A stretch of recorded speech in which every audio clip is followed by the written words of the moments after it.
ठीक है, तो स्टार्ट करते हैं।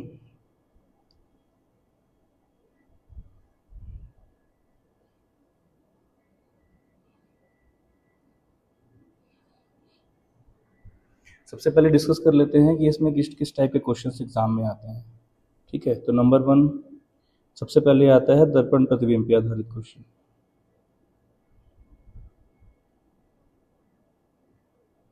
इसको मिरर इमेज भी कहते हैं।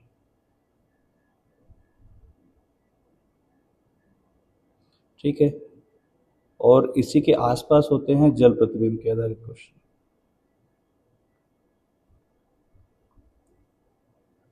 जल प्रतिबिंब, इसे वाटर इमेज कहते हैं।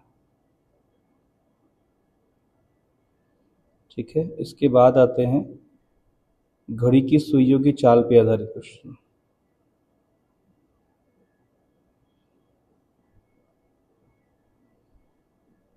इसके बाद आते हैं सुइयों के बीच कोण।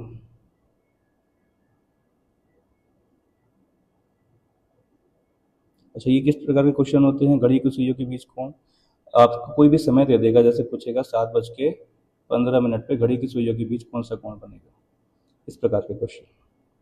अगले होते हैं समय पे आधारित क्वेश्चन।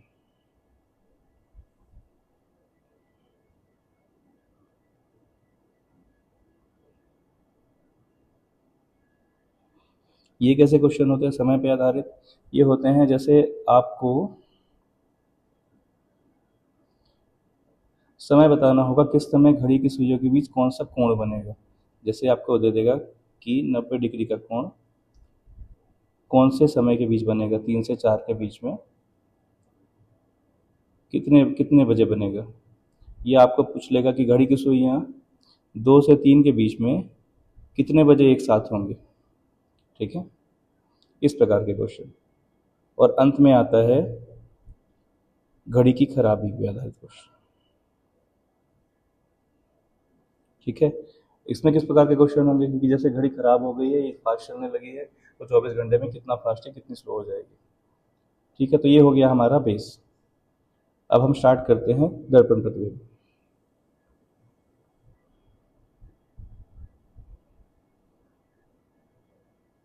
तो हेडिंग डालिए दर्पण प्रतिबिंब।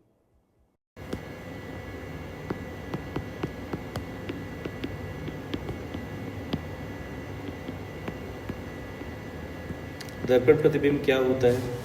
सबसे पहले ये समझ लेते हैं। मान लेते हैं हमारी एक घड़ी है।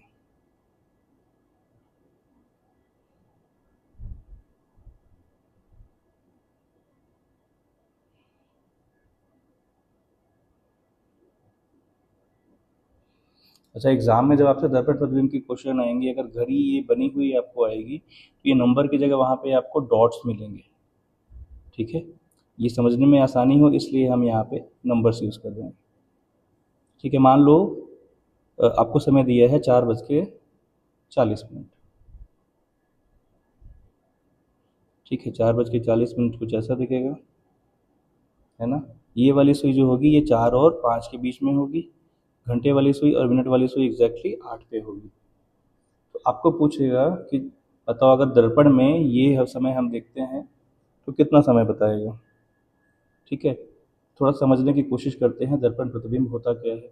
मान लीजिए यहाँ पे एक दर्पण रखा हुआ है। ठीक है, और यहाँ पे एक घड़ी है, इसका प्रतिबिंब बन रहा है।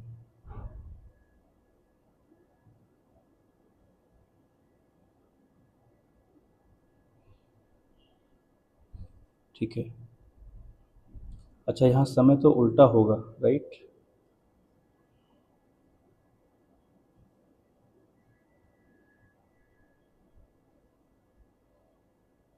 12 और 6 तो वहीं पे होगा, यहाँ हो जाएगा 9, ये हो जाएगा 3।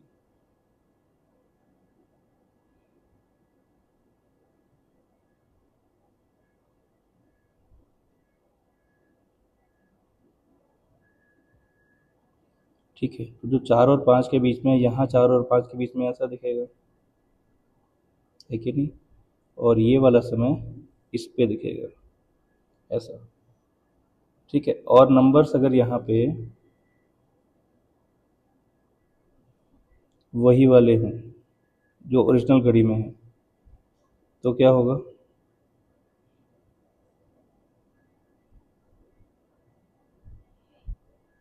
तो ये दिखेगा 7 और 8 के बीच में, और ये होगा 4 पे एग्जैक्टली, है ना?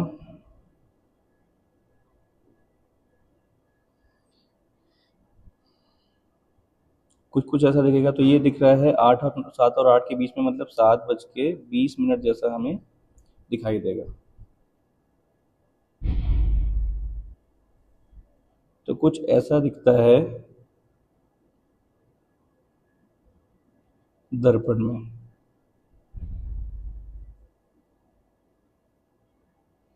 ठीक है। देखिए, अगर कांटा कोई 12 में है तो वो 12 में ही दिखेगा, है ना? 12 में है तो वो 12 में ही दिखेगा।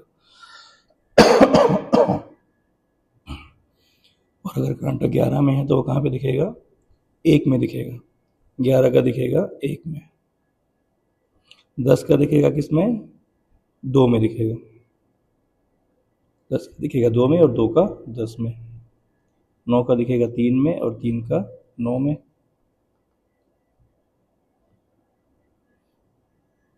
8 का दिखेगा 5 में, और 5 का 8 में। 8 का 4 में था, ठीक है। 8 का 4 में था, और 4 का 8 में था। 7 का 5 में, और 5 का 7 में दिखेगा। और 6 का 6 में ही दिखेगा। तो 6 और 12 को छोड़ के सभी, अगर इनका सम करके देखें कितना बजाएगा, ये 12 ही है, ये भी 12 ही है, ये भी 12 ही है, 8 4 ये भी 12 ही है, 7 और 5 ये भी 12 ही है, और ये भी 12 ही है। और इसको हम 12 या 0 भी कह सकते हैं, ठीक है। क्लियर है? कुछ क्वेश्चंस करके देखते हैं, फिर हमें समझ में आएगा इसका मतलब होता क्या है। मान लीजिए सवाल दिया हुआ है 7:15 पे दर्पण प्रतिबिंब में कितना दिखेगा, ठीक है। इसका एक शॉर्ट ट्रिक होता है, उससे हम सारे क्वेश्चंस को सॉल्व करने वाले हैं। वो क्या होता है कि 12 बजे से जो भी दिया गया समय है उसको घटा दिया जाए, तो हमारा सही आंसर आ जाएगा। अच्छा, हम 12 बजे ही क्यों यूज़ कर रहे हैं इसके लिए? 12 का समय ही क्यों यूज़ कर रहे हैं? देखिए, यहाँ पे सभी का सम करने के बाद में ये 12 ही आ रहा है ना? तो ओवरऑल क्या होता है, जब दर्पण में हम देखते हैं, ओवरऑल जो समय दर्पण में दिखेगा और जो समय एक्चुअल में दिखेगा, उनका योग 12 ही होगा। इसलिए 12 से घटा के सीधे सीधे हम आंसर इसका ला सकते हैं, ठीक है। तो घटा के देखते हैं, 12 में घटाएंगे 7 15। अब सर इसमें 0 0 में 15 कैसे घटाएंगे? तो एक इसमें से उधारी ले लेंगे, ये हो जाएगा 11, और ये हो जाएगा 60। जब 1 घंटा ये इस पे उधारी दे रहा है तो क्या बच जाएगा? ये 60 बन जाएगा, ठीक है। तो 60 में 15 गए 45, 11 में 7 गए 4, 4:45। तो दर्पण प्रतिबिंब के जितने भी क्वेश्चंस होंगे सब में हम यही करने वाले हैं। 12 0 से घटाना है, या 11 60 से घटाना है, ठीक है। दोनों एक ही है। कुछ क्वेश्चंस करके देखते हैं, कुछ क्लियर हो जाएगा हमें, ठीक है। ये देखिए, यदि एक घड़ी में 3:15 है तो उसके दर्पण प्रतिबिंब में कितना दिखेगा? 3:15 मतलब उसको घटाने वाले हैं 11:60 से, ठीक है। ये कितना हो जाएगा? 45 हो जाएगा। 11 में 3 गए 8 हो गया, 8:45 ऑप्शन है, ठीक है। अगला सवाल करके देखते हैं। दर्पण में देखने पर एक घड़ी 8:40 का समय दिखाती है, ठीक है। 11:60 से इसको भी घटा देंगे, 8:40, 60 में 40 गए 20, और 8 11 में 8 गए 3, 3:20, ठीक है। ये क्वेश्चंस बहुत आसान हो जाते हैं ये ट्रिक पता चलने के बाद में। नहीं तो हम क्या करेंगे, एग्ज़ाम में घड़ी बनाते बैठे रहेंगे और टाइम मिलाते रहेंगे, ठीक है। आगे करते हैं सेकंड टॉपिक, जल प्रतिबिंब, या इसे कहते हैं वाटर इमेज। ठीक है। वाटर इमेज में क्या होता है, मान लेते हैं घड़ी है,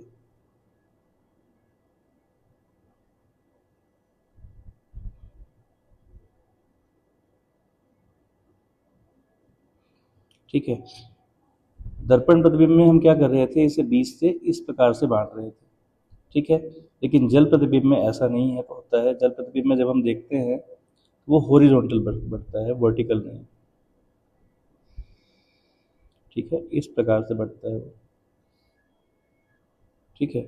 जब इसमें 4 दिखेगा तो इसमें 2 दिखेगा, ठीक है। जब इसमें 5 दिखेगा तो इधर इसमें 1 दिखेगा, जब इसमें 12 दिखेगा तो इसमें 6 दिखेगा, इसमें 7 दिखेगा तो इसमें 11 दिखेगा, और इसमें 8 दिखेगा तो इसमें 10 दिखेगा, ठीक है।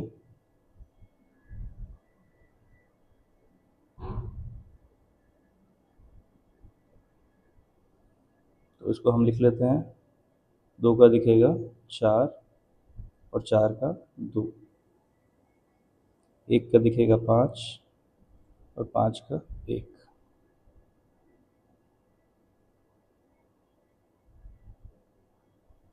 12 का क्या दिखेगा 6 दिखेगा, 11 का 7 दिखेगा, 10 का क्या दिखेगा, 10 का दिखेगा 8,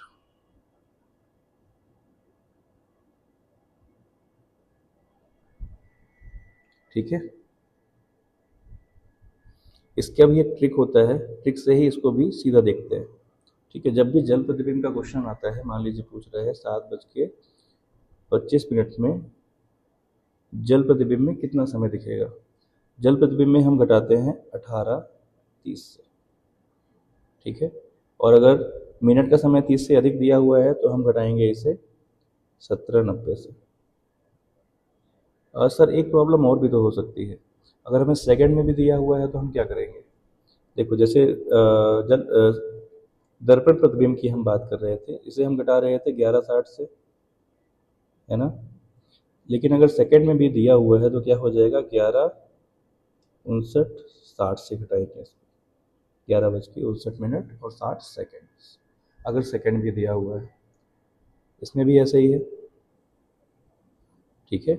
ये हो जाएगा 18:29:60, ये 17:89:60, ठीक है। ये बात क्लियर है। कुछ एग्जांपल्स करके देखते हैं, हमें क्लियर हो जाएगा। जल प्रतिबिंब, हाँ ये है, देखिए यदि एक घड़ी में 6:10 था तो उसका जल प्रतिबिंब क्या होगा। 18:30 से हम घटा देते हैं इसे, 6:10, ये हो गया 20 और ये हो गया 12, 12:20, ऑप्शन नंबर है। एक और करके देखें, 8:20 है, ये हो जाएगा 18:30, 8:20, माइनस कर दिया 10, ये हो गया 10:10। कभी कभी कुछ क्वेश्चंस में ऐसा होता है कि जो जल प्रतिबिंब के जो ऑप्शन है, जैसे 10:10 यहाँ तो दिया हुआ है लेकिन ऑप्शन में नहीं दिया होता, ठीक है। मान लीजिए यहाँ होता 11:10, अगर ये नहीं होता तो हम किस पे लगाते, ये ऑप्शन होता, ये होता, ये सी में होता और ये डी में होता। तो जब भी क्योंकि जल प्रतिबिंब क्या होता है, बिल्कुल क्लियर नहीं होता है, ये हिलती डुलती सी इमेज हमको दिखती है इस पर, ठीक है। तो हम क्या करेंगे, 1 घंटे पहले का समय हम लगाएंगे ऑप्शन में, अगर ये समय हमको दिया हुआ नहीं है तो। अच्छा, आपको ये डाउट आ रहा होगा सर अगर ये ऑप्शन भी ना दिया हो तो। अगर सही समय नहीं दिया हुआ है ऑप्शन में और 1 घंटे पहले का समय भी नहीं दिया हुआ है तो हम 1 घंटे बाद का समय लगाएंगे, ठीक है। क्योंकि जल प्रतिबिंब में क्या होता है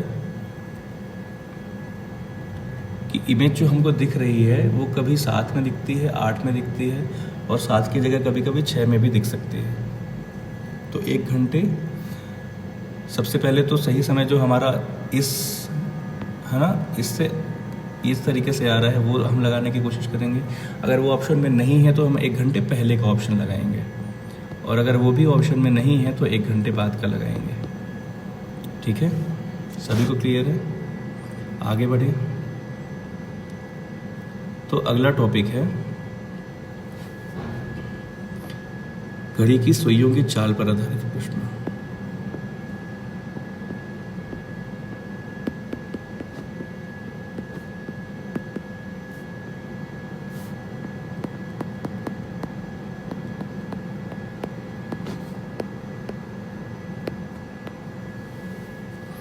सुइयों की चाल पर आधारित प्रश्न। सबसे पहले हम देखते हैं घंटे की सुई।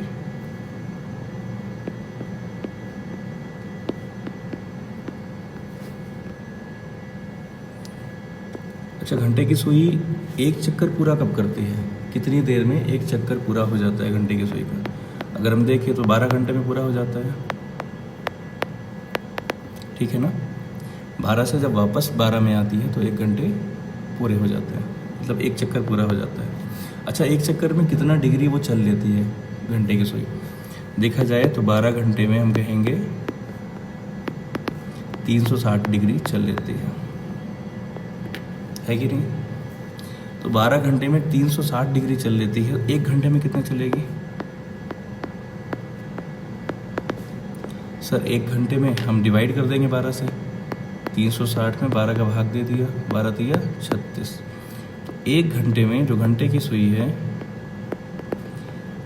30 डिग्री की दूरी तय कर लेती है, ठीक है। 30 अंश की दूरी वो तय कर लेती है। तो अगर मिनट में पूछा जाए तो एक घंटे में कितना मिनट होता है? 60 मिनट, ठीक है ना। तो 60 मिनट में ये 30 डिग्री चलती है, तो एक मिनट में कितना चलेगी? 60 से डिवाइड कर देते हैं, 30/60 कितना हो गया? 1/2 डिग्री, मतलब आधा डिग्री, या कह सकते हैं 0.5 डिग्री एक मिनट में घंटे की सुई, ठीक है। घंटे की सुई का हमने समझ लिया। अब हम समझते हैं मिनट की सुई।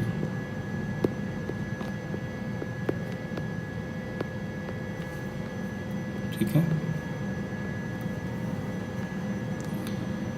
मिनट की सुई अगर हम पूछें कि एक चक्कर कितनी देर में पूरा करती है, मतलब 360 डिग्री जो वो चलती है, ठीक है, ऐसा चल के ये कितनी देर में होता है उसका?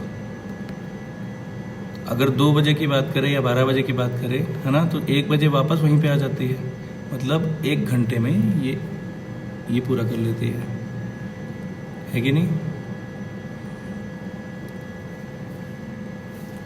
1 घंटे में 360 डिग्री चल लेती है मिनट की सुई।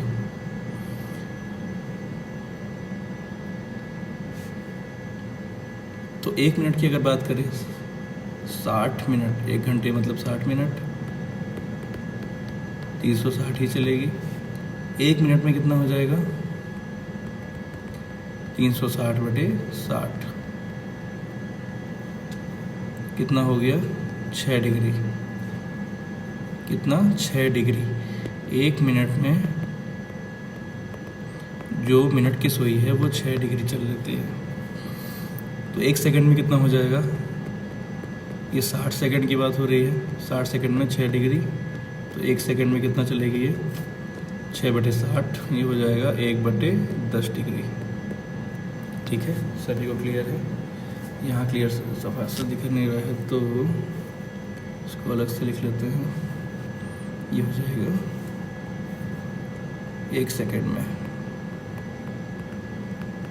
कितना? 1/10 डिग्री। ठीक है, तो सर इसमें क्वेश्चंस किस प्रकार से आते हैं? क्वेश्चंस ऐसे आते हैं कि आपको पूछेगा कि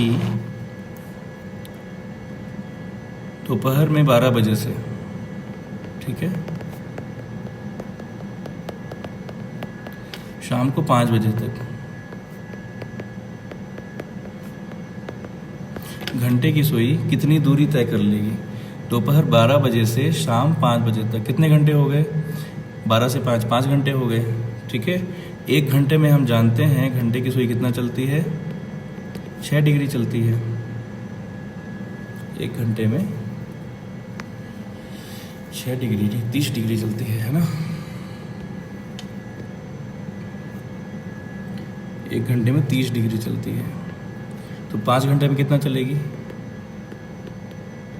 यहाँ से हम सॉल्व कर लेंगे, ये हो जाएगा 30 गुणे 5 3 बजे 15 150 डिग्री। तो शाम को 5 बजे तक घंटे की सुई कितना चलेगी? 150 डिग्री। इस प्रकार के क्वेश्चंस आते हैं। तो इसके लिए हमें क्या आना चाहिए? हमें ये पता होना चाहिए कि इनकी चाल कितनी है, 1 घंटे में ये कितना चलेगी और 1 मिनट में ये कितना चलेगी। तो आसानी से हम सारी कैलकुलेशंस कर सकते हैं। ठीक है, इसमें स्टार लगा लीजिए और इसको याद रखिएगा। ठीक है, आगे बढ़े। अगला जो टाइप है नंबर 4, ये कैसे क्वेश्चन आते हैं? समय पे आधारित क्वेश्चन, है ना, कोण पे आधारित क्वेश्चन। कोण पर आधारित प्रश्न, questions based on angles between ends. ठीक है, तो इसके लिए एक सूत्र होता है, वहां से हम समझते हैं। देखिए, 2 प्रकार के क्वेश्चंस होते हैं, एक तो कोण पर आधारित प्रश्न और दूसरा होता है समय पे आधारित प्रश्न। समय पे आधारित प्रश्न कैसे? अच्छा, कोण पे आधारित प्रश्न में ये होंगे कि 3 से 4 के बीच में 90 डिग्री का कोण कब बनेगा। और दूसरे प्रकार के क्वेश्चन होते हैं कि 3:40 पे दोनों सुइयों के बीच में कितने अंश का कोण बनने वाला है। ठीक है, इन सभी प्रकार के क्वेश्चंस के लिए एक ही फॉर्मूला है और उसी पे हम पूरी घड़ी के क्वेश्चन सॉल्व करने वाले हैं। ये होता है 11/2 m बराबर 30h प्लस माइनस a। ठीक है, इसमें m का मतलब होता है मिनट,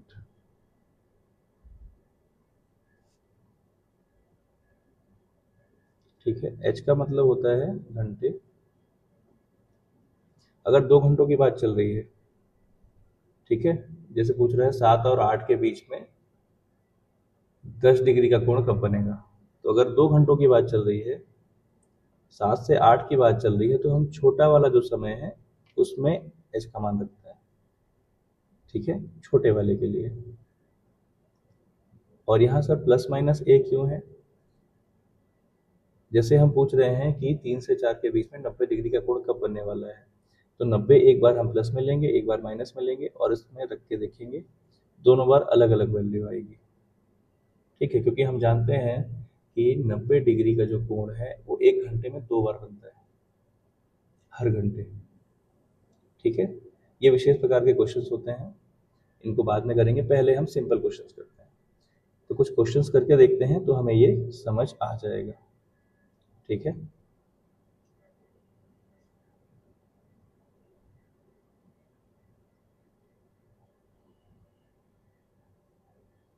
मान लो पूछ रहा है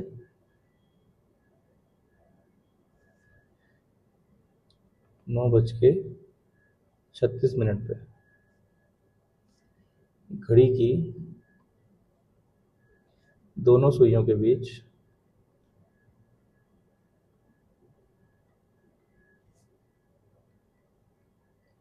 कितने डिग्री का कोण बनेगा, कितने डिग्री का कोण बनेगा। ठीक है, तो सबसे पहले हम फॉर्मूला लिखेंगे 11/2 m बराबर 30h प्लस माइनस a। ठीक है, कोण पूछ रहा है, ठीक है, तो ये हमारा वेरिएबल हो गया। ठीक है, मिनट कितना है 36, तो m की जगह क्या लिखेंगे हम, m की जगह लिखेंगे 36 और घंटे हैं, h बराबर है 9। ठीक है, इसमें रख दीजिए, ये हो जाएगा 2, m का मान है 36 बराबर 30, h का मान है 9 प्लस माइनस है। ठीक है, इससे काटेंगे कितना हो जाएगा 18, 11 8 88, 11 एकम 11 और 8 19,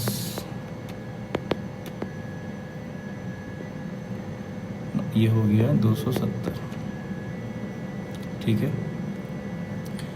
अब 270 को यहाँ भेजेंगे, ये कितना हो जाएगा 198 माइनस 270 बराबर प्लस माइनस है। ये कितना हो गया 270 में घटाइए, ये हो जाएगा 2, ये हो जाएगा 7। ठीक है, अब देखिए यहाँ पे मान क्या आ रहा है, माइनस में आ रहा है। ठीक है, minus 72 degree equal two plus minus है। तो ये माइनस में आ रहा है तो हम इसको माइनस कंसीडर कर लेंगे। ठीक है, माइनस ए बराबर माइनस 72, तो ये माइनस कैंसिल हो जाएगा, ए का मान हो जाएगा 72 डिग्री।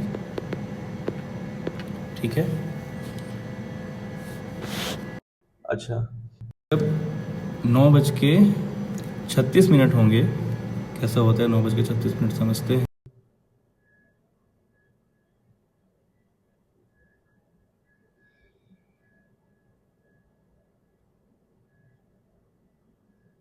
ठीक है, 9:36 मतलब घंटे की सुई 9 और 10 के बीच में होगी, ऐसे कहीं, और 36 मतलब ये यहाँ पे होगा, यहाँ पे होगा एग्जैक्टली।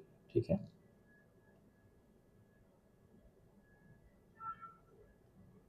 ठीक है, तो ये वाला कोण जो आया, ये कितना आया 72 डिग्री, अभी जो हमने निकाला।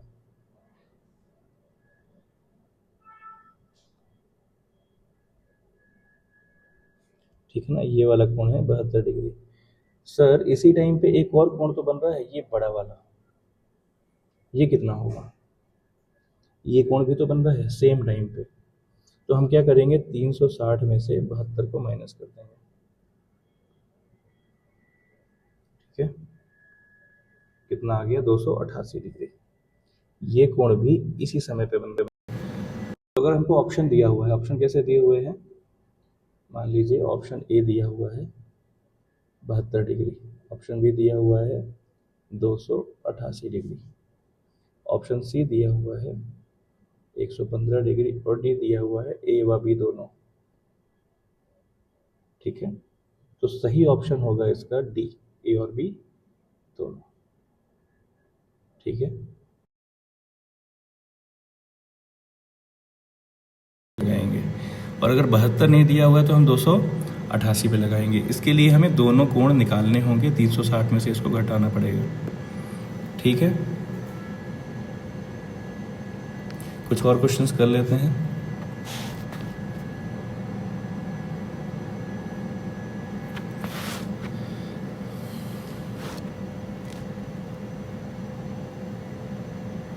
ये देखिए 8:30 बजे घड़ी की में मिनट और घंटे के सुइयों के बीच कितना कोण होगा, ये हम करके देखते हैं। ठीक है, इसमें सूत्र लगाएं, 11/2 m बराबर 30 h प्लस माइनस है। ठीक है, m का मान कितना है 30, h का मान है 8, लगा दीजिए 11/2 गुणे 30 बराबर 30 गुणे 8 प्लस माइनस है, ये कितना हो गया 15, 165 बराबर ये हो गया 240 प्लस माइनस है। ठीक है, इसमें देखिए ध्यान से 165 और 240, वहाँ जाके ये माइनस हो जाएगा, तो आंसर हमारा माइनस में ही आएगा। ठीक है, इस प्रकार की जब भी कंडीशन बनती है, इसीलिए यहाँ पे प्लस माइनस लगा हुआ है कि इसका जो भी मान आता है उसे हम पॉजिटिव ही कंसिडर करेंगे। ठीक है ना, 240 में माइनस कर दीजिए 165, ये हो गया 5, ये हो गया 7, कितना 75 डिग्री, ए का मान है 75 डिग्री, 75 ऑप्शन बी। ठीक है, इस प्रकार से हम क्वेश्चंस को सॉल्व करेंगे। अच्छा, दूसरे प्रकार के जो क्वेश्चंस हैं उनको भी हम सॉल्व करके देख ही लेते हैं। 4 से 5 के बीच किस समय घड़ी की सुइयां समकोण पर होंगी। ठीक है, ये दूसरे मतलब आगे जब हम करने वाले हैं 5वें टाइप का सवाल है। ठीक है, इसमें भी यही फॉर्मूला यूज़ होने वाला है, 11/2 m बराबर 30 h प्लस माइनस है। यहाँ पे समकोण की बात हो रही है। समकोण क्या होता है, समकोण होता है 90 डिग्री का कोण। ठीक है, अगर हम किसी त्रिभुज की बात करें, ये जो कोण बनता है 90 डिग्री। ठीक है, यहाँ पे हमको h क्या लेना है सर, ये 4 और 5 के बीच की बात चल रही है। ठीक है, 4 से 5, तो छोटा वाला लेना है 4। तो h का मान क्या हो जाएगा, यहाँ पे 4 हो जाएगा, a का मान हो जाएगा 90 और m की वैल्यू हमको निकालनी होगी कितने बजे। ठीक है, सॉल्व करते हैं इसे।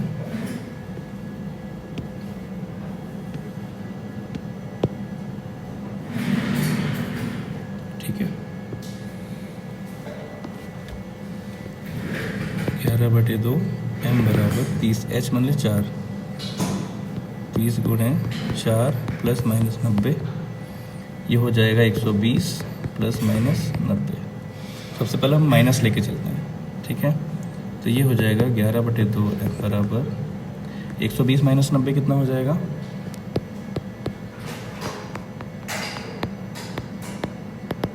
ये हो गया 30।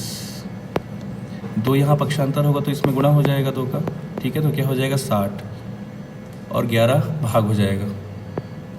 ठीक है ना, तो ये हो जाएगा 60/11, भाग करेंगे क्या हो जाएगा 11 बचे 55, 5/11। ये देखिए 4, 5, 5/11 ये ऑप्शन हमारा आ रहा है। लेकिन अभी हमने प्लस रख के देखा नहीं है, इसे प्लस करके भी देखते हैं एक बार। ठीक है, यहीं पे कर लें। तो ये हो जाएगा 11/2 m बराबर, ये हो जाएगा 120 और 90 कितना हो जाएगा 210 हो जाएगा।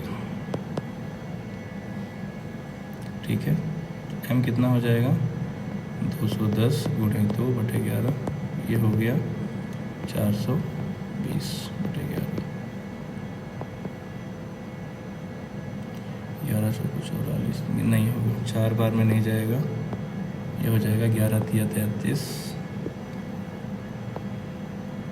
कितना बचा 9 0 11 8 88, 2 बचा यहाँ 11 38 2 11। ये भी हमारा ऑप्शन सही है। ये दोनों समय 90 डिग्री का कोण बनेगा 4 और 5 के बीच में, तो सही ऑप्शन होगा इसका ए और बी दोनों।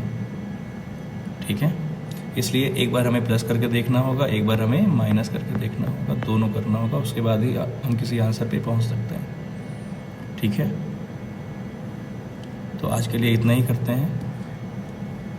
ठीक है, इसके बाद वाले वीडियो में हम घड़ी पे आधारित एरर पे क्वेश्चन करेंगे। ठीक है, घड़ी जब ख़राब हो जाती है तो किस प्रकार के क्वेश्चन बनते हैं।